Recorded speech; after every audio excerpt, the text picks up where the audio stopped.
अगं मी घरी आली होती, तू घरी नाही आहे, मला नोकरी लागली. हो, हे सांगायसाठीच आली होती मी पेढे घेऊन घरी. भारतात जे लोक सामाजिक आणि शैक्षणिकदृष्ट्या जे लोक मागे आहेत त्यांच्यासाठी ही कलम 340 बाबासाहेबांनी संविधानात नमूद केली आहे.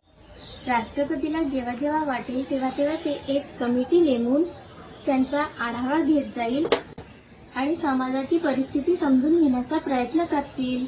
हा समाज मागे आहे तर यासाठी काय प्रगती करता येईल, यांची कशी प्रगती करता येईल यासाठी केंद्र व राज्य सरकारला ते माहिती. म्हणून सर्वांनी संविधान वाचणे हे गरजेचं आहे ताई.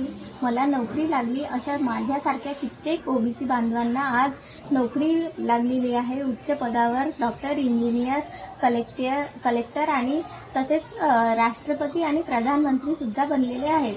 हे फक्त आणि फक्त आपल्या बाबासाहेबांमुळेच हे शक्य झालेले आहे.